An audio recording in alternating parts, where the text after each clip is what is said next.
29/12/2016 அன்று நந்தினி காணவில்லை.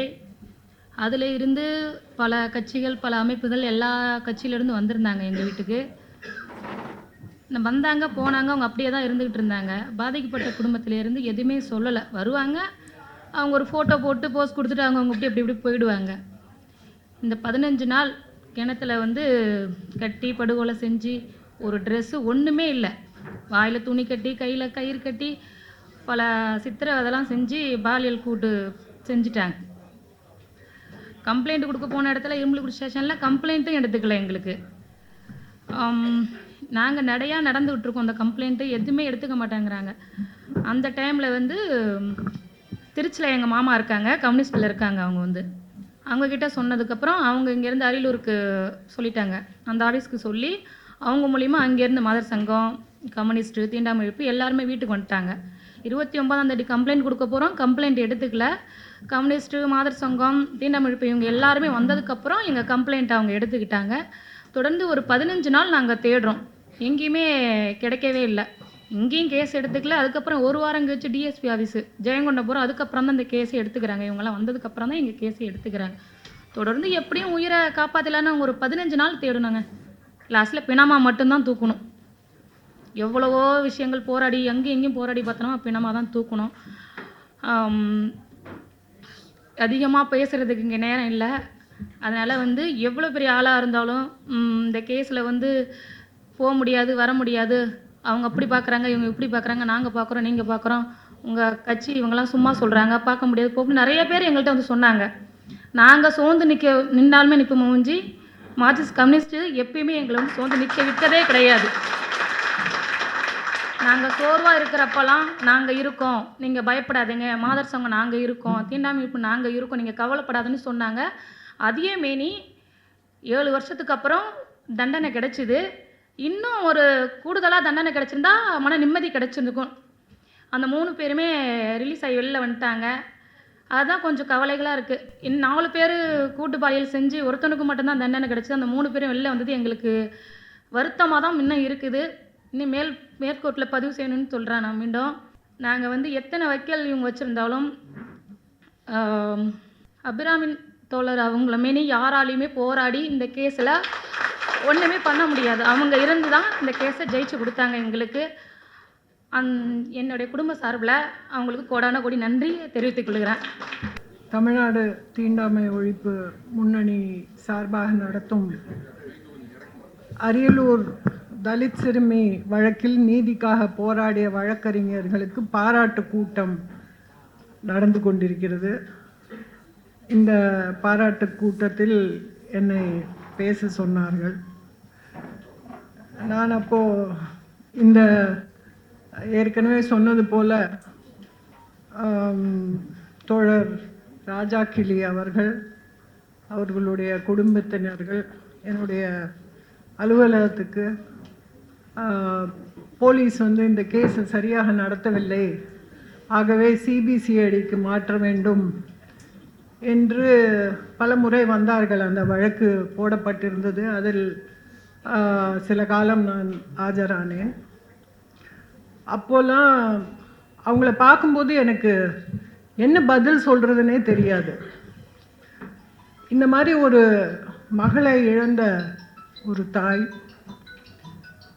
கம்ப்ளீட்லி ஒரு அன்ரெஸ்பான்சிவ், ஒரு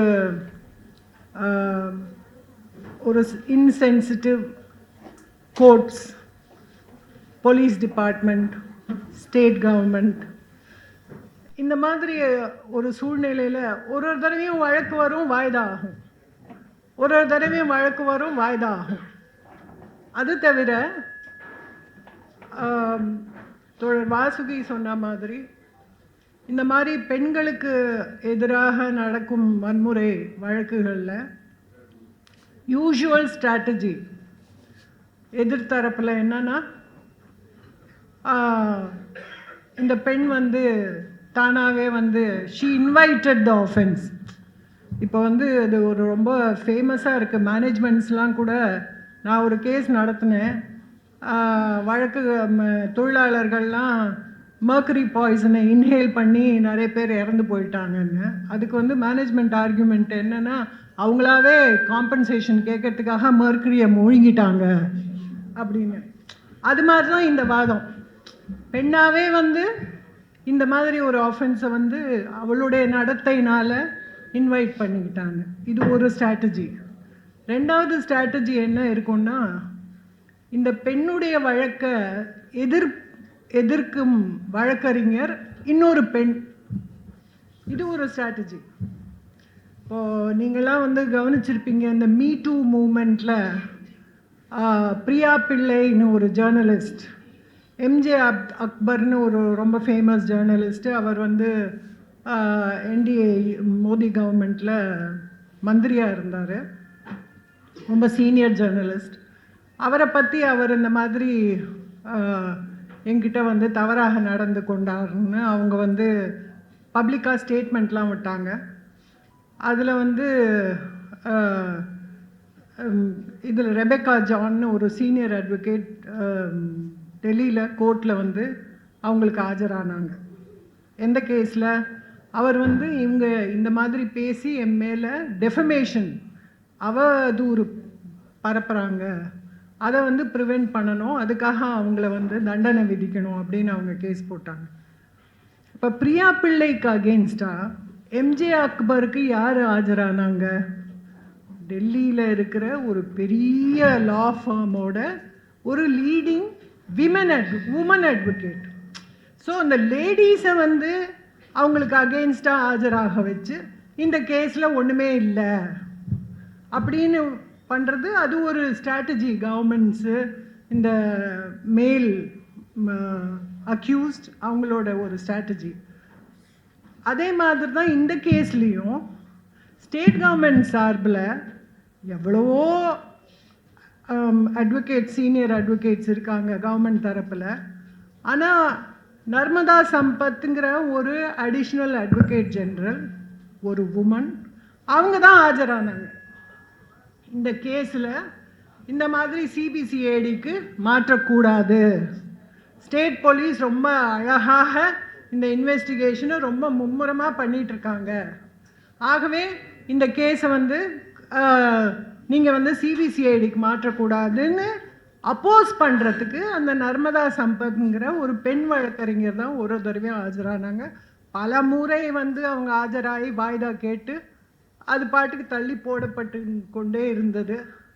அதுக்கப்புறம் என்னால் ஆஜராக முடியல. அப்புறம் என்ஆர் இளங்கோன்னு senior advocate, DMK member, Rajya Sabha member, அவர் ஆஜரானார்.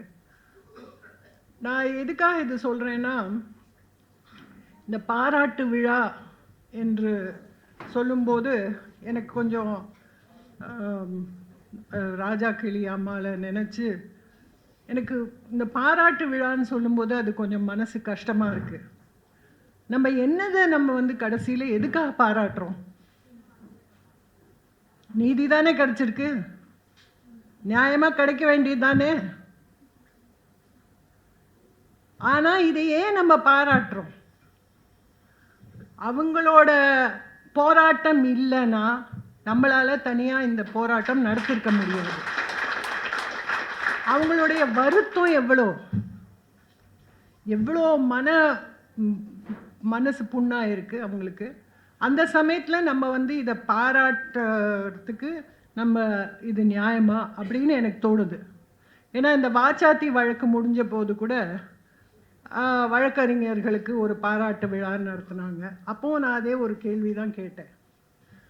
ஆனால் நான் என்ன சொல்ல விரும்புகிறேன்னா, எனக்கு முன்னால் நிறைய பேர் ரொம்ப எழுச்சி மிகு பேச்சாளர்கள்லாம் இருந்தாங்க.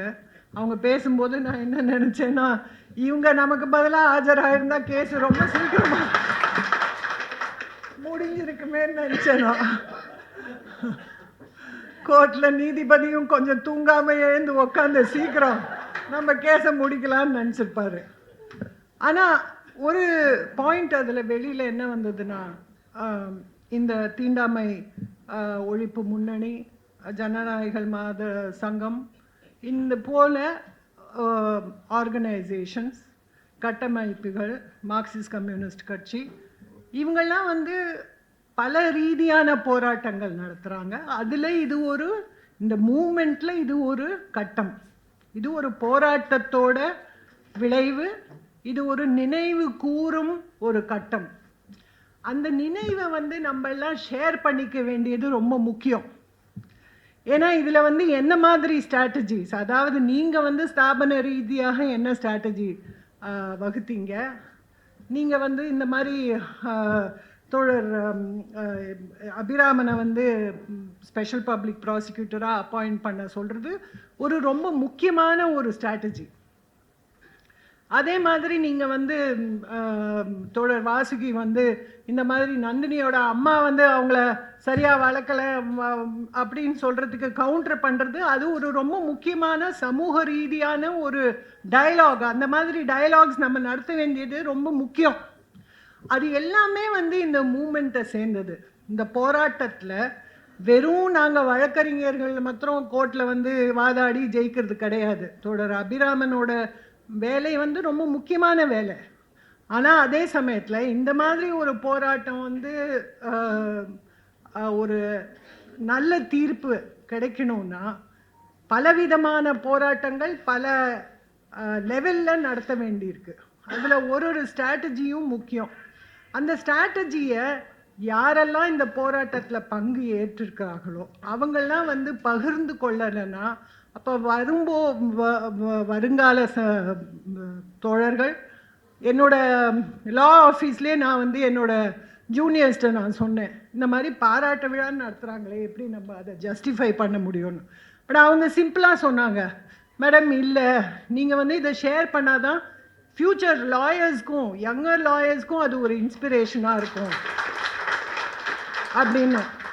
ஸோ அந்த விதத்தில் நான் வந்து என்ன சொல்லுவேன், இதை இனிமே ஃப்யூச்சரில் நீங்கள் பாராட்டு விழான்னு வைக்காமல் சமூக நினைவு கூறும் விழா, சமூக வெற்றி, இது ஒரு சமூக ரீதியான வெற்றி, இது வந்து இயக்க ரீதியான வெற்றி. தோழர் ராஜா கிளி வந்து இங்கே உட்கார்ந்துருக்காங்க, அவங்களுடைய ஃபேமிலியோட துயரத்தை துடைக்கும் ஒரு ஈவெண்ட் இது, அவ்வளோதான். இது வந்து ஒரு இண்டிவிஜுவலோட வெற்றி கிடையாது. தோழர் அபிராமனோட கான்ட்ரிபியூஷன் ரொம்ப முக்கியம். ஏன்னா இந்த ஜட்ஜ்மெண்ட்டை நீங்கள் படிச்சிங்கன்னா தோழர் வாசுகி சொன்னாங்க சமூகத்தில் எப்படி கண்ணோட்டங்கள் இருக்குங்க, இந்த மனுவாத ரீதியாக பெண்களோட அகெயின்ஸ்டாக நடக்கிற ஆஃபென்சஸ் கேஸில் பர்டிகுலர்லி எப்படி வந்து பார்க்குறாங்க. அதே கண்ணோட்டத்தில் தான் எஸ்சி எஸ்டி ஆஃபென்சஸையும் வந்து இந்த சமூகத்தில் கோர்ட்டில் போலீஸில் எல்லாத்துலேயும் அப்ரோச் பண்ணுறது அதே மாதிரி தான். ஏன்னா சட்டத்தில் என்ன லூப் ஹோல் இருக்குது அதை டிபெண்ட் பண்ணி எப்படி குற்றவாளியை விடுவிக்கலாம் இல்லை குற்றத்தை கம்மி பண்ணலாம், இதுதான் வந்து கோர்ட்டோட அப்ரோச். பட் சமூகத்தில் ஆக்சுவலி நடக்கிறது என்ன, இந்த கேஸில் நீதிபதி வந்து சொல்கிறாரு, ஒரு பேராகிராஃப் உங்களுக்கு படித்து காட்டணும்னு நினச்சேன். நீதிபதி வந்து சொல்கிறாரு,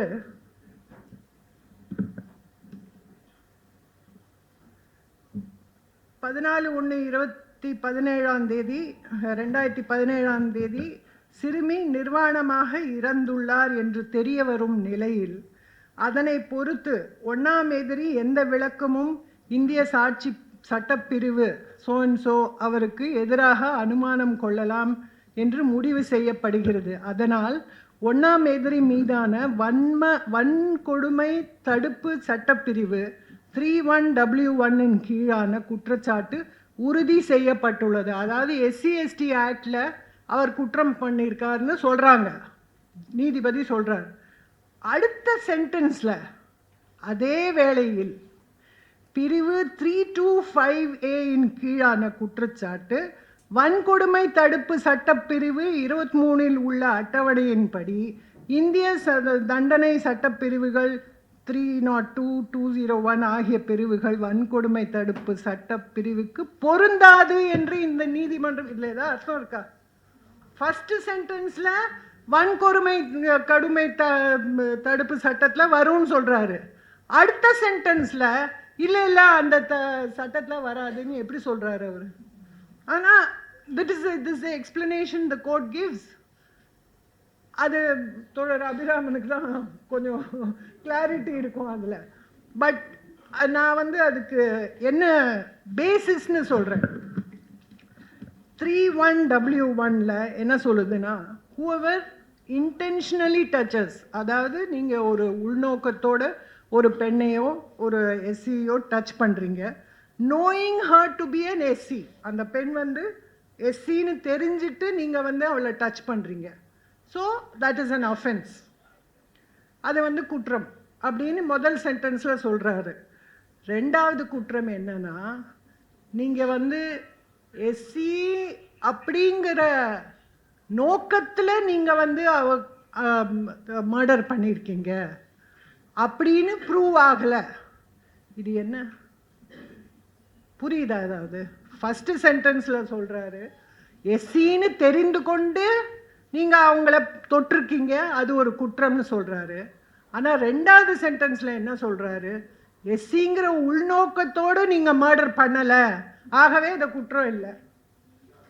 இப்படி ஒரு திஸ் இஸ் அப்சர்ட். ஸோ உங்களுக்கு வந்து ஒரு சமூக ரீதியாக ஒரு ஒரு பார்வை, ஒரு நோக்கம் இல்லாமல் இவங்க வந்து ஒரு மகிழா கோர்ட்டில் ஒரு நீதிபதியாக இருக்கார். நான் வந்து இந்த கூட்டம் ஆரம்பிக்கிறதுக்கு முன்னால் தோழர் அபிராமனை கேட்டேன், இவர் என்ன மாதிரி ஜட்ஜு அப்படின்னு. அவர் சொன்னார், அவர் ரொம்ப ஆனஸ்ட் ஜட்ஜு அப்படின்னாரு. ஆனஸ்டிக்கும் அப்ரோச்சுக்கும் எவ்வளோ வித்தியாசம் இருக்கு பாருங்க, இல்லையா? உங்களுக்கு வந்து ஒரு சமூக பார்வையே இல்லாமல் ஒரு சமூகத்தில் ஒரு எஸ்சி மெம்பருக்கும் அதுக்கு மேலே இருக்க காஸ்ட் ஒரு நபருக்கும் உறவு முறை இருந்தால் அது வந்து எப்படி பை கன்சென்ட்னு சொல்ல முடியும்? ஒரு சிறுமிய 14 வயசு பெண், அந்த அக்யூஸ்ட் வந்து வன்னியர் ஜாதி, இவங்க வந்து எஸ்சி. அப்போ அவங்க வந்து தெரிஞ்சு உணர்வு பூர்வமாக அந்த பையனுக்கு வந்து நான் வந்து உடலுறவு கொள்றேன்னு அந்த ஒரு சிறுமியால் சொல்ல முடியுமா? ஆனால் அவர் பை கன்சென்ட்னு சொல்கிறாரு, மற்ற அக்யூஸ்டெல்லாம் விடுவிச்சிடுறாரு. ஸோ இந்த நீதிபதிகளுக்கெல்லாம் வந்து அப்பப்போ மார்க்சிஸ்ட் கட்சியில் நீங்கள் ஒரு ட்ரைனிங் போங்கன்னு சொல்லலான்னு நினைக்கிறேன். என்ன மாதிரி ஒரு கண்ணோட்டம் இருக்கணுங்கிறது, அவங்க வந்து அந்த குழு அறையில் உக்காந்துட்டு வெறும் புஸ்தகத்தை படிச்சுட்டு அவங்க வந்து பதில் சொல்கிறதுல அர்த்தமே கிடையாது. வெளியில் வந்து வாச்சாத்தியில் அந்த நீதிபதி அதுதான் சொல்கிறாரு. அவர் that's the first case. 500 police officials and forest officials எல்லாருமே எஸ்சி எஸ்டி கேஸில் சட்டத்தில் வன்முறை பண்ணியிருக்காங்க, எல்லாருமே அந்த ஆஃபென்ஸ் தான் பண்ணியிருக்காங்கன்னு நம்ம நாட்டிலேயே ஃபர்ஸ்ட் கேஸ் அந்த கேஸில் தான் அவர் சொல்லியிருக்காரு. ஏன்னு நீங்கள் சரியாக விசாரிச்சிங்கன்னா, the judge himself is an SC. அவருக்கு தெரியும் ஹிஸ்டாரிக்கலி அவரோட ஃபேமிலி வந்து என்ன மாதிரி சமூகத்தில் அநியாயத்தெல்லாம் ஃபேஸ் பண்ணியிருக்காங்க, என்ன மாதிரி கொடுமைகள்லாம் ஃபேஸ் பண்ணியிருக்காங்கன்னு அவருக்கு தெரியும். ஒரு போலீஸ்காரன் வந்து ஒரு எஸ்டியை அப்ரோச் பண்ணால் எப்படி அப்ரோச் பண்ணுவான்னு தெரியும் அவருக்கு. அதனால அவர் என்ன சொல்லியிருக்காரு, எல்லாருமே வந்து இவங்க எஸ்டிங்கிற காரணத்தினால்தான் இந்த குற்றம் புரிந்திருக்கிறாங்கன்னு அந்த ஜட்ஜ்மெண்ட்டில் தீர்ப்பில் ஹைகோர்ட் சொல்லுது. இந்த நீதிபதி என்ன சொல்கிறாரு, அவங்க வந்து எஸ்சின்னுங்கிற காரணத்தினால அவங்கள மர்டர் பண்ணலை அப்படின்னு நிரூபணம் ஆகலையா? இதுக்கு மேலே என்ன நிரூபணம் வேணும்? அவன் வந்து வன்னியர், இந்த அம்மா எஸ்சி, இது ஒரு சின்ன பெண், இதுக்கு மேலே ப்ரூஃப் வேணுமா? ஸோ இதெல்லாம் வந்து இந்த மாதிரி ஒரு கூட்டத்தில் நம்மலாம் வந்து இந்த மாதிரி கருத்தை வந்து பரிமாறி சமூக ரீதியாக இந்த மாதிரி ஒரு பிரச்சனைகளுக்கு வந்து சொல்யூஷன் கிடைக்கணும். மேற்கொண்டு நம்ம என்ன நடவடிக்கை எடுக்கணும், இந்த மாதிரி ஒரு கருத்து பரிமாறல் வந்து ரொம்பவே முக்கியம் என்று நினைக்கிறேன். ஸோ அந்த விதத்தில் வந்து இந்த கூட்டத்தை வந்து கூட்டி இருக்கிறதுக்கு நான் பாராட்டு தெரிவித்து நன்றி தெரிவிக்கிறேன். இப்போது நமது மூத்த வழக்கறிஞர் இந்த நிகழ்வு குறித்து இப்படி நடத்திருக்க வேண்டும் என்ற ஒரு ஆலோசனை சொல்லி அவர்கள் அலுவலகத்தில் அதற்கு வழங்கப்பட்ட கமெண்ட்டையும் பெருந்தன்மையாக இங்கே சொல்லியிருந்தார். உண்மையிலேயே அதற்காகத்தான் இந்த நிகழ்ச்சி நடத்தப்படுகிறதே ஒழிய மற்றபடி பாராட்டு கூட்டம் அல்ல என்பது எனது தாழ்மையான கருத்து என்பதை இங்கே பதிவு செய்து கொள்கின்றேன் தோழர்களே.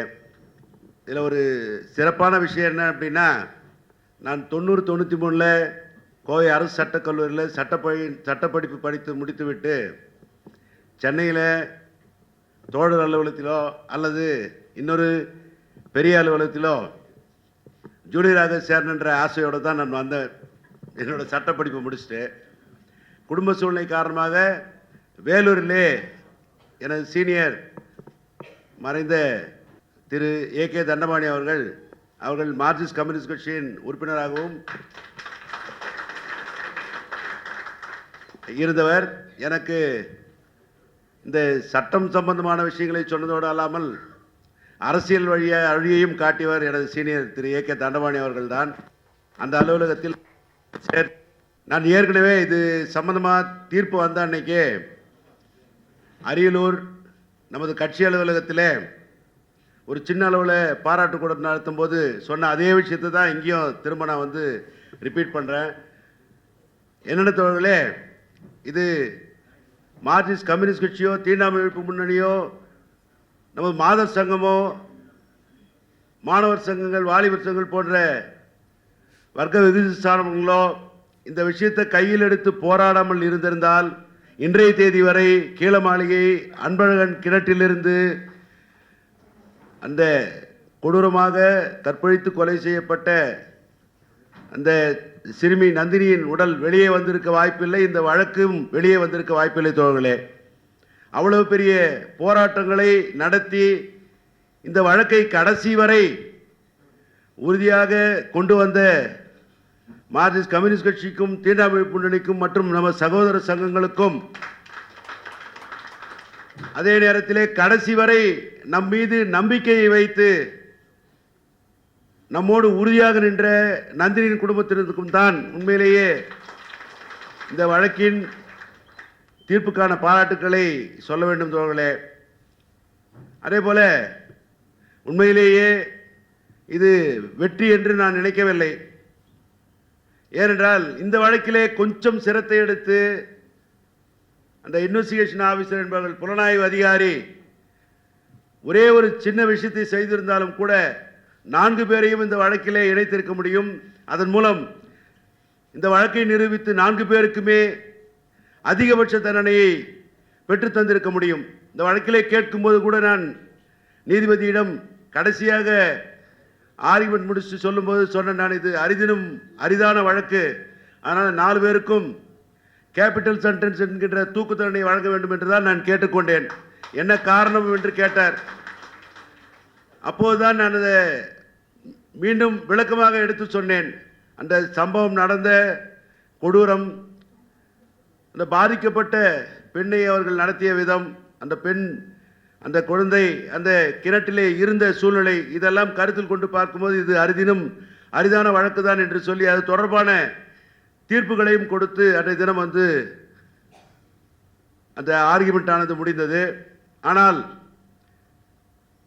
இந்த வழக்கிலே புலன் விசாரணை அதிகாரி சரியாக செயல்படாததால் ஏறக்குறைய நம்பிக்கை எழுந்து போன நிலையில் அந்த வழக்கு கோப்புகளை திரும்ப திரும்ப பரிசீலித்து பார்க்கும்போதும் கிடைத்த ஓரிரு வாய்ப்புகளை வைத்துக் கொண்டுதான் நாம் இதை செய்து இந்த தீர்ப்பையாவது பெற முடிந்த தோழர்களே. இருப்பினும் நம்பிக்கையை விடாமல் இந்த வழக்கிலே நாம் மேல்முறையீடு செய்ய வேண்டிய அவசியமும் தேவையும் உள்ளது. இன்னமும் கூர்ந்து படித்து சீனியர் வைகை போன்றவர்களிடம் கலந்து ஆலோசித்து இந்த வழக்கிலே அவர்களின் அறிவுரைகளை பெற்று இந்த வழக்கில் கண்டிப்பாக நாம் மேல்முறையீடு செய்வோம். மேல்முறையீட்டிலே 4 பேருக்கும் தண்டனை பெறுவதற்கான முயற்சிகளை மேற்கொள்வோம் என்று தெரிவித்துக் கொண்டு எனக்கு இந்த அரிய வாய்ப்பை கொடுத்து என்னை செயல்பட வைத்த மார்க்சிஸ்ட் கம்யூனிஸ்ட் கட்சிக்கும் எனக்கு இந்த அரிய வாய்ப்பை நல்கிய தீண்டாமை ஒழிப்பு முன்னணிக்கும் என்னுடன் இந்த வழக்கை நடத்துவதற்கு உறுதுணையாக இருந்த ஜூனியர் வழக்கறிஞர்கள் அருணன், ஜேம்ஸ், அதே போல வழக்கு நடக்கும் நாளெல்லாம் தவறாமல் நீதிமன்றத்திற்கு வந்து இந்த வழக்கை கடைசி வரை நடத்துவதற்கு உறுதுணையாக இருந்த அரியலூர் மற்றும் பெரம்பலூர் தோழர்கள் அனைவருக்கும் எனது நன்றிகளை தெரிவித்துக் கொண்டு விடைபெறும். நன்றி, வணக்கம் தோழர்கள். அனைத்து இந்திய ஜனநாயக மாதர் சங்கம் இந்த ஆண்டோடு ஒரு தமிழகத்திலே மாதர் சங்கம் துவங்கி 50 ஆண்டுகளை கடக்க இருக்கிறது. பொன்விழாவை நோக்கி சென்று கொண்டிருக்கின்றோம். இந்த 50 ஆண்டு காலத்தில் தமிழகத்திலே பெண்கள், குழந்தைகள் மீதான வன்முறை என்று சொன்னால், பிரச்சனையில் தலையீடு என்று சொன்னால், தமிழகத்தில் எந்த வீதிகளானாலும் அங்கே முதலிலே நிற்பது ஜனநாயக மாதர் சங்கம், தீண்டாமை ஒழிப்பு முன்னணி. அந்த பெருமை நமக்கு இருக்கிறது. கிட்டத்தட்ட இந்த 50 ஆண்டு காலத்திலே தமிழகத்திலே பேசப்படுகிற பல வழக்குகள், குறிப்பாக சின்னான்பதி வழக்கு, சிதம்பரம் பத்மினி வழக்கு, முத்தாண்டிக்குப்பம் வசந்தா, கல்பனா சுமதி, தர்மபுரியிலே மொரப்பூர் கௌரி என பல வழக்குகளே ஜனநாயக மாதர் சங்கம் தலையீடு செய்திருக்கிறது. தலையீடு மட்டுமல்ல, களத்திலே போராடி இருக்கிறது, நீதிமன்றத்திலே போராடி இருக்கிறது, வெற்றிகளை கண்டிருக்கின்றோம். 8 ஆண்டு காலமாக அரியலூர் சிறுமி வழக்கிலே மிக நீண்ட நெடிய போராட்டத்தை நடத்தி இருக்கின்றோம். குறிப்பாக தமிழ்நாடு தீண்டாமை ஒழிப்பு முன்னணி ஜனநாயக மாதர் சங்கம் சம்பவம் வெளிவந்த உடனே களத்திலே நின்று போராடியது. தமிழ்நாடு தீண்டாமை ஒழிப்பு முன்னணி இந்த களப்போராட்டத்தை நீதிமன்றத்திலே மிக சிறப்பாக செய்திருப்பதின் அடையாளமாகத்தான் இந்த வெற்றி என்பது கிடைத்திருக்கிறது என்பதை நாம் பார்க்க வேண்டும். இந்த வழக்கிற்காக போராடிய தோழர் அபிராமன் அவர்களை பற்றி தோழர்கள் சொன்னார்கள். இன்றைக்கு தமிழ்நாட்டிலே நடைபெறக்கூடிய இத்தகைய பாலியல் வன்முறை வழக்குகளாகட்டும், சாதி ஆணவ கொலைகளுக்கான வழக்குகளாகட்டும், நீதிமன்றத்திலே போராடக்கூடியவர்களாக யார் இருக்கிறார்கள் என்று சொன்னால் கம்யூனிஸ்டுகளாக இருக்கிறார்கள். அது பாப்பா மோகனாக இருந்தாலும் சரி, அபிராமனாக இருந்தாலும் சரி, கம்யூனிஸ்டுகளாக வழக்கறிஞர்கள் போராடி கொண்டிருக்கக்கூடிய பணிகளை செய்து கொண்டிருக்கிறார்கள். இந்த வழக்கினுடைய 8 ஆண்டு காலத்தில் பாதிக்கப்பட்ட குடும்பத்தினுடைய மனோநிலை என்பது எவ்வளவு மோசமானதாக இருந்திருக்கும். சாதாரணமாக ஒரு நாளை கடப்பது என்பது அவ்வளவு எளிதாக கடந்துவிட முடியாது. மிக மோசமான தமிழகத்தில் மிக மோசமான நடந்த கூட்டு பாலியல் பலாத்காரத்தில் நந்தினி அரியலூர் சிறுமியினுடைய வழக்கு என்பது இருக்கிறது. இந்த சட்ட போராட்டத்தை வழக்கறிஞர்கள் அமைப்பு செய்து கொண்டிருக்கக்கூடிய அதே நேரத்தில் பாதிக்கப்பட்ட குடும்பம் இந்த வழக்கிலே நீதி வேண்டும் என்று சொல்லி 8 ஆண்டு காலம் போராடி இருக்கக்கூடிய குடும்பத்தாருக்கும் ஜனநாயக மாதர் சங்கத்தின் சார்பாக வாழ்த்துக்களை தெரிவித்துக் கொள்கிறோம். பொதுவாக இந்த சமூகத்திலே பாதிக்கப்படுகிற குடும்பத்தையும் பாதிக்கப்படுகிற பெண்களையுமே குற்றவாளிகளாக்கக்கூடிய மிக மோசமான சூழல் என்பது சமீப காலத்தில் நடைபெற்று கொண்டிருக்கிறது. அது எந்த வழக்காக இருந்தாலும் சரி, பெண்கள் பாலியல் வன்முறைக்குள்ளாக்கப்படுகிற போது, சாதியாணவ கொலைகளால் பாதிக்கப்படுகிற போது, சமூகத்தின் பொது புத்தியிலே எல்லா நேரத்திலும் பெண்ணை, பாதிக்கப்பட்ட குடும்பத்தை குறை சொல்லக்கூடிய, அவர்கள் மீது பழி போடக்கூடிய அந்த வேலைகளை செய்து கொண்டிருக்கக்கூடிய நேரத்தில் அதை எதிர்த்த போராட்டத்தையும் களத்திலே நின்று அனைத்திந்திய ஜனநாயக மாதர் சங்கம், தீண்டாமை ஒழிப்பு முன்னணி போன்ற இயக்கங்கள் தொடர்ச்சியாக நடத்தி கொண்டிருக்கின்றோம். இன்றைக்கு ஆளக்கூடிய அரசாங்கங்கள் கையிலே வைத்திருக்கக்கூடிய காவல்துறை என்பது மிக மோசமான காவல்துறையாக இருக்கிறது. நீதிமன்றங்களிலே உரிய சாட்சியங்களை, உரிய ஆவணங்களை வழங்க வேண்டிய நீதிமன்றங்கள், பாதிக்கப்பட்டவர்களுக்கு ஆதரவாக இருக்க வேண்டிய நீதிமன்றங்கள் பாதிக்கப்பட்ட மக்களுக்கு ஆதரவாக இல்லை, பாதிக்கப்பட்ட பெண்களுக்கு ஆதரவாக இல்லை, மாறாக குற்றவாளிகளுக்கு ஆதரவாக இருக்கக்கூடிய மோசமான சூழல் இருக்கிற போது அதை எதிர்த்த போராட்டத்தை ஒரு பக்கம் நடத்தி கொண்டிருக்கின்றோம். நீதிமன்றத்திலே போராட்டம், களத்திலே போராட்டம் என்று பல்வேறு பணிகளை பல்வேறு இடங்களிலே செய்து கொண்டிருக்கின்றோம். இந்த பணி என்பது இதோடு நின்றுவிடவில்லை. இப்ப கூட பல வழக்குகள்ல ஜனநாயக மாதர் சங்கம், தீண்டாமை ஒழிப்பு முன்னணி தொடர்ச்சியாக தலையீடு செய்திருக்கிறது. ஸ்ரீவில்லிபுத்தூரிலே வந்திருக்கக்கூடிய வழக்கினுடைய தீர்ப்பு, நிர்மலா தேவியினுடைய தீர்ப்பு என்பது அது சாதாரணமாக கிடைத்த தீர்ப்பு கிடையாது. சிபிசிஐடி விசாரணைக்கு அந்த வழக்கை கொண்டு சென்றதிலே அரசாங்கத்திற்கு மிக முக்கியமான அழுத்தம் கொடுத்ததிலே அனைத்து இந்திய ஜனநாயக மாதர் சங்கத்தினுடைய பங்கு என்பது இருக்கிறது.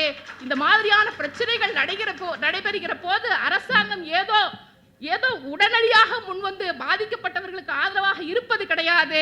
நம்மை போன்ற அமைப்புகள் நடத்துகிற போராட்டங்களுடைய அழுத்தத்தின் காரணமாக அரசு கீழே இறங்கி வந்து இந்த மாதிரி சிபிசிஐடி விசாரணை போன்ற அந்த மாதிரியான ஏற்பாடுகளை செய்கிறார்கள்.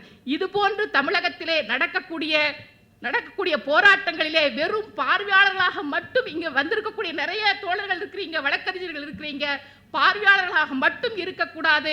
இந்த போராட்டங்களில் முன்னணி படை வீரர்களாக இருக்க வேண்டும்.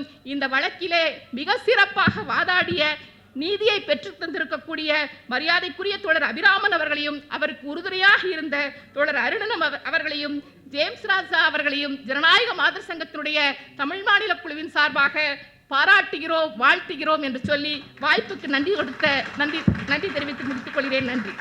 அரியலூர் தலித் சிறுமி அவருடைய பாலியல் வல்லுறவுக்கு பிறகு கொடூரமான அந்த கொலையும், அந்த கொலையை தொடர்ந்து 2017ஆம் ஆண்டு ஊடகங்களில் வெளிவந்த செய்தியும் உங்களில் பலரால் மறந்திருக்க முடியாது.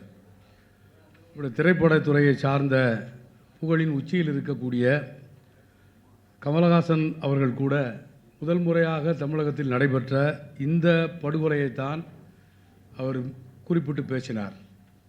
அநேகமாக தமிழ்நாடு முழுவதும் இருக்கக்கூடிய பல்வேறு அரசியல் கட்சியினுடைய தலைவர்கள் அந்த குழந்தையினுடைய வீட்டிற்கு சிறுகடம்பூருக்கு சென்றார்கள். ஊடகங்களில் ஒரு 10-15 நாள் மிக முக்கியமான செய்தியாக இருந்தது. நிர்மலா பெரியசாமி கூட ஒரு தொலைக்காட்சியில் மிக மோசமான முறையில் இந்த வழக்கை பற்றி பேசியதற்கு நம்முடைய அருமை தோழர் வாசுகி அவர்கள் அந்த நேரத்தில் அதற்கு ஒரு தக்க பதிலடியை கொடுத்தார்கள். இவ்வளவு கவனத்தை ஈர்த்த இந்த வழக்கு மிக விரைவாக மக்களால் மறக்கடிக்கப்படுகிறது. இந்த வழக்கு என்ன ஆனதை பற்றி யாருமே கவலைப்படாத ஒரு சூழல். நாங்கள் வழக்கமாக சொல்வது உண்டு, குற்றங்கள் கூட்டாக நடைபெறுகிறது. ஒரு தனித்த குடும்பம் அல்லது அந்த குடும்பத்தினுடைய ஒரு உறுப்பினர் அல்லது அந்த குடும்பத்தினுடைய உறவினர்கள் கூட்டாகவோ தனியாகவோ ஒரு ஆணவ படுகொலையை நிகழ்த்துகிறார்கள். நமது அனுசியா வழக்கிலே கூட நாம் பார்க்க முடியும். அந்த கொலையை செய்தது தண்டபாணி என்கிற ஒரு தனிநபர். ஆனால் நீதிமன்றத்தில் பெரும் கூட்டமாக அவர் வந்து நிற்கிறார். குற்றங்கள் தனிநபரால் செய்யப்பட்டாலும் கூட ஒரு சமூகத்துடைய அழுத்தம் காரணமாக, ஒரு சாதிய திரட்சியின் காரணமாக, சாதிய உணர்வின் காரணமாக, ஒரு கூட்டத்தினுடைய நிர்பந்தத்தின் விளைவாக அந்த குற்றம் நடைபெறுகிறது. ஆனால் நீதிக்கான போராட்டம் தனித்து விடப்படுகிறது. அந்த குடும்பத்திற்கு தீண்டாமை ஒழிப்பு முன்னணியை போன்று, மார்க்சிஸ்ட் கம்யூனிஸ்ட் கட்சியை போன்று, ஜனநாயக மாதர் சங்கத்தை போன்று அல்லது வேறு ஏதாவது சில அமைப்புகள் கிடைக்கவில்லை என்று சொன்னால் அந்த நீதிக்கான போராட்டத்தை அவர்களால் நடத்தவே முடியவில்லை. அந்த போராட்டத்தில் வெற்றி பெற முடியவில்லை. எனவே தனித்து அவர்கள் கொல்லப்படுவதை விட இது கொடூரமானது. அந்த சிறுமியினுடைய தாயார் ராஜகளி இங்கே இருக்கிறார். நான் கண்ணு மூடுறதுக்கு முன்னாடி ஒரு தீர்ப்பு வாங்கிட முடியுமான்னு என்கிட்ட கேட்பாங்க. பார்க்குற போதெல்லாம் நமக்கு வந்து அந்த பத்திரிகை செய்தியை விட ராஜகளியை பார்க்குற போது தான் நமக்கு அவ்வளவு அதிர்ச்சியாக இருக்கும். இங்கே நம்முடைய சகோதரி இங்கே அமர்ந்திருக்கிறார் சிவரஞ்சனி, அவருடைய சகோதரன் ரஞ்சித், இவர்களெல்லாம் இந்த வழக்கை குறித்து தனித்து ஒரு தீவில் விடப்பட்டவர்களைப் போலத்தான் பொதுவாக பாதிக்கப்பட்ட குடும்பங்கள் இருக்கிறது. அப்படி பாதிக்கப்பட்ட குடும்பங்களோடு இணைந்து பணியாற்றுகிற ஒரு பெரும் கடமையைத்தான் நாம் நிறைவேற்றுகிறோம். நாமெல்லாம் ஒன்றும் புகழ்பெற்ற அல்லது திறமையான வழக்கறிஞர்லாம் கிடையாது. தோழர் வைகை போன்று, தோழர் நிர்மலா ராணி போன்று, தோழர் அபிராமன் போன்று இந்த வழக்கறிஞர்களோடு நாம் இயங்குகிறோம். இந்த வழக்கு ஒரு 15-20 நாளில் பூர்வாங்கமாக கிடைத்த விவரங்களை எடுத்துக்கொண்டு போய் நம்ம வழக்கமாக தோழர் நிர்மலா ராணி அவங்ககிட்ட தான் நம்ம இந்த விவாதங்களை நடத்துவோம். அவங்க கையில் நம்ம கொடுக்குறோம். ரொம்ப அதிர்ச்சிகரமாக அவங்க சொன்னாங்க, இந்த குழந்தை திருப்பி கொல்லப்பட்டிருக்கு அப்படின்னு அவங்க சொன்னாங்க. என்ன தோழர்னு கேட்டால், அவ்வளவு நான் அந்த வார்த்தையை பயன்படுத்துறதுக்காக எனக்கு வேறு ஒரு வார்த்தை கிடைக்கல, அவ்வளவு குப்பையாக இருக்குது தோழர் இந்த வழக்கு என்று அவங்க சொன்னாங்க. எவ்வளவு திறமையான வழக்கறிஞரும் இந்த வழக்கை நடத்தி குற்றவாளிக்கு தண்டனையை பெற்றுக் கொடுக்க முடியாது. இன்றைக்கு இருக்க நிலைமையில் ஒரு மறு விசாரணையை கோருவது வேறு ஒரு முகமை, அது சிபிசிஐடியோ அல்லது சிபிஐயோ யாரோ ஒருவர் மற்றொரு விசாரணை முகமை இதை முதலிலிருந்து இந்த விசாரணையை துவக்கினாலே ஒழிய இந்த வழக்கில் நீதியை பெற முடியாது என்று மிக தெளிவாக அவர் குறிப்பிட்டார். அதன் பிறகுதான் நாம் சிபிசிஐடிக்கு இந்த வழக்கை மாற்ற வேண்டும் என்பதற்காக பெரும் முயற்சியை மேற்கொண்டோம். நம்முடைய அருமை தோழர் வைகை அவர்கள் நீதிமன்றத்தில் அந்த வழக்குக்காக முயற்சிகளை மேற்கொண்டார். அதன் பிறகு என்ஆர் இளங்கோவன் அவர்கள் உதவிகளை செய்தார். இவ்வளவு மூத்த வழக்கறிஞர்கள் வந்த பிறகும் கூட காவல்துறையுடைய அழுத்தம் காரணமாக இந்த வழக்கு சிபிசிஐடி விசாரணை நமக்கு கிடைக்கவில்லை. ஆனால் விரைந்து வழக்கை முடிக்க வேண்டும் என்கிற தீர்ப்போடு அங்கே சென்றது. தீர்ப்பு கிடைத்த சில தினங்களில், சில மாதங்களில் முதலாவது ஊரடங்கு, இரண்டாவது ஊரடங்கு, இதையெல்லாம் அந்த குடும்பத்தால் புரிந்து கொள்ள முடியாது. இவ்வளோ நாள் அவங்க வருஷ கணக்கு தான், 1 வருஷம் ஆச்சு, 2 வருஷம் ஆச்சு, 3 வருஷம் ஆச்சு, இப்போ 7வது வருஷம். இந்த 7 ஆண்டுகள் அந்த குடும்பத்தினுடைய வேதனைக்கு இணையாக நம்ம எதையுமே ஈடு செய்ய முடியாது. ஒரு 7 ஆண்டு கால பயணம். இரண்டாவது ஊரடங்குக்கு பிறகு வழக்கு விசாரணை துவங்கியது. குற்றவாளிகள் ஒருவர் தன்னை விடுவிக்க வேண்டும் என்கிற முறையில் டிஸ்சார்ஜ் பெட்டிஷன் போடுறாரு. அதை உயர்நீதிமன்றத்தில் அதற்கான நீதிக்கான போராட்டம். இது முடிஞ்ச உடனே 120B கூட்டு சதி என்கிற அந்த பிரிவு சேர்க்கப்படவில்லை, அது சேர்க்கப்பட வேண்டும் என்று நம்முடைய சிறப்பு வழக்கறிஞர் கோரிக்கையை நீதிமன்றம் ஏற்கிறது. இந்த சந்தர்ப்பத்தில் 120B பதிவு செய்யப்பட்டதை எதிர்த்து மீண்டும் நீதிமன்றத்துக்கு வர்றாங்க. நான் அதெல்லாம் சொல்கிறதுக்கு காரணம், ஒரு நீதிக்கான பயணமும் போராட்டமும் எவ்வளவு கவனத்தோடு எவ்வளவு பொறுமையாக நடத்தப்பட வேண்டும் என்பதற்காக நான் குறிப்பிடுகிறேன். இந்த வழக்கில் உயர்நீதிமன்றத்தில் வழக்கறிஞர் ஜவஹர் நமக்கு உதவிகளை செய்தார். அபிராமன் மூலமாக இந்த வழக்கை நாம் அங்கே நடத்தினோம். இவ்வளோ பெரிய பயணத்துக்கு பிறகுதான் மீண்டும் அரியலூர் மகிழா நீதிமன்றத்துக்கு இந்த வழக்கு வருகிறது. வழக்கினுடைய அந்த தீர்ப்பு நாள் நம்மால் மறக்க முடியவில்லை. இதில் அரசு தரப்பில் நாங்களும் இந்த வழக்குக்கு உதவி செய்திருக்கோம் சொல்லி சொன்னால் ஒரு விஷயத்தை அவங்க கிளைம் பண்ணலாம். அது கூட ஒட்டுமொத்த அரசா அல்லது அன்றைக்கு அரியலூர் மாவட்டத்தினுடைய மாவட்ட ஆட்சித்தலைவராக இருந்த திருமதி ரத்னா அவர்களை அணுகி இந்த வழக்கில் நாம் குற்றவாளிகள் மிக புகழ்பெற்ற வழக்கறிஞர்களை அவர்கள் நியமித்திருக்கிறார்கள். நம்முடைய அரசு வழக்கறிஞரால் ஒரு சரியான போட்டியை இங்கே நடத்த முடியாது. ஆகவே ஒரு சிறப்பு வழக்கறிஞர் நியமிக்க வேண்டும் என்று கேட்டுக்கொண்டவுடன் யாரை நியமிக்க வேண்டும் என்று கேட்டார். நாம் அபிராமனுடைய பெயரை முன்மொழிந்தோம். அவர் அபிராமனை குறித்து அவர் விசாரணை நடத்தி அவர்களுக்கு திருப்தி ஏற்பட்ட பிறகு நம்மை மீண்டும் உயர்நீதிமன்றத்தில் அலைய விடாமல், இல்லாட்டி நம்ம ஸ்பெஷல் விபி கேட்டு மீண்டும் கோர்ட்டுக்கு தான் வந்திருக்கணும். அந்த தேவையை நம்ம மீண்டும் நீதிமன்றத்திற்கு சிறப்பு வழக்கறிஞர் வேண்டும் என்று அது ஒரு வருஷம் நம்ம காத்திருந்திருக்கணும். 1 வருஷம் விசாரணைக்கு பிறகு சிறப்பு வழக்கறிஞர் கொடுத்துருக்கலாம் அல்லது கொடுக்காம போயிருக்கலாம். ஆனால் திருமதி ரத்னா அவர்கள், அரியலூர் மாவட்டத்தினுடைய மாவட்ட ஆட்சித்தலைவர் அவர்கள் நம்முடைய கோரிக்கையை ஏற்று உடனடியாக அபிராமன் அவர்களை நியமித்தார்கள். அதன் பிறகு நாம் இந்த பயணத்தில் ஓரளவுக்கான வெற்றியை நாம் பெற்றிருக்கிறோம். குற்றவாளிகள் 4 பேரையும் தண்டிக்க முடியவில்லை. முதல் குற்றவாளியை மட்டும் நம்மால் தண்டிக்க முடிந்திருக்கிறது. இந்த போராட்டம் அடுத்து அரியலூர் மாவட்ட மகிழா நீதிமன்றத்தை கடந்து உயர்நீதிமன்றத்தை நோக்கி இப்போது வர இருக்கிறது. தோழர் வைகை போன்றவர்கள் உயர்நீதிமன்றத்தில் இந்த வழக்கை எடுத்து விடுவிக்கப்பட்டிருக்கிற குற்றவாளிகளுக்கும் சேர்த்து தண்டனையை பெற்றுக் கொடுப்பார்கள் என்று நாம் உறுதியாக நம்புகிறோம். அப்படியான ஒரு வாய்ப்புகள் நமக்கு இருக்கிறது. மிகச்சிறந்த வழக்கறிஞர்கள் நமக்கு இந்த வழக்கில் உதவிகளை செய்திருக்கிறார்கள். நான் மீண்டும் குறிப்பிட விரும்புவது, ஒரு சிறிய மாவட்ட குழுவாக இருந்தாலும் அரியலூர் மாவட்ட குழு இன்றைக்கு கம்யூனிஸ்டுகளை பற்றி பொது வழியில் ஏராளமான சர்ச்சைகள் நடந்து கொண்டிருக்கிறார். இந்த சிறந்த விழாவில் அதற்கெல்லாம் நான் பதில் சொல்ல விரும்பவில்லை. ஆனால் மிக ஒரு சிறிய வரம்புகளுக்கு உட்பட்ட நம்முடைய அரியலூர் மாவட்ட குழு அன்றைக்கு ஒன்றுபட்ட பெரம்பலூர் மாவட்ட குழுவாக அது இருந்தது. அந்த பெரம்பலூர் மாவட்ட குழு இந்த வழக்கை நடத்துவதற்கு என்னுடைய ஒரு சின்ன கணக்கெடுப்பில் எப்படி 1 லட்ச ரூபா செலவழிச்சிருப்பாங்க. ஒரு சின்ன மாவட்ட குழு தன்னுடைய சொந்த பணத்திலிருந்து இந்த வழக்கிற்காக செலவு செய்தார்கள்.